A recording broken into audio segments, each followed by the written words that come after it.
நான் உங்கள் ஜிக்கி பேசுகிறேன்.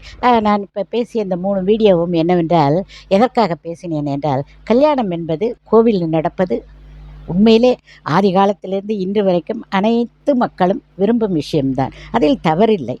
ஆனால் இன்று இருக்கும் ஜனப்பெருக்கம் ஒன்று அதிகமாக வந்துவிட்ட நிலையில் இதை கொஞ்சம் நாம் அ பகிர்ந்து தவிர்த்து கொள்ளலாம். அங்கங்கே அப்படியே நடக்கும். கல்யாணம் என்பது முக்கியம் அந்த கோயில்ல தான் அப்படிங்கிறதே அல்ல. கல்யாணம் என்பதே நம் மனம்தான். அது நிறைய பேர்களுக்கு தெரிவதில்லை. மனதால் என்ன நினைக்கிறோமோ அதுதான் கல்யாணம் இல்லையா? இது புரிந்தவர்களுக்கு புரியும். அடுத்து இன்னொரு விஷயம் என்னவென்றால் சாப்பாடு. சாப்பாடு 200 பேர் சாப்பிட்டதாக சொன்னேன். 200 பேர் இல்லை, 2000 பேர் கூட சாப்பிடலாம். தவறில்லை.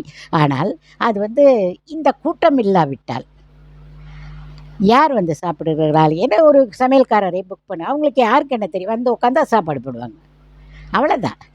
அப்போது இந்த கல்யாணத்துக்குன்னு வந்தவங்களுக்கு சாப்பாடு இல்லாமல் போகுது. ஏன்னா ஒரு கணக்காகத்தான் செய்திருப்பாள். அதற்காக சொன்ன விஷயம் தான் இது. அடுத்து டிராஃபிக் இருக்குது பாருங்கள். இன்றைக்கு யாருக்கு இது தெரியாத விஷயமே கிடையாது. குழந்தைங்களுக்கு கூட தெரியும். நடந்து போக முடியவில்லை ரோட்டில். அப்படி இருக்கிறது டிராஃபிக். வடபழனி கோயிலில் முனையிலே இறக்கி விட்டு விட்டார்கள் எங்களை. நாங்கள் நடந்து தான் சென்றோம்.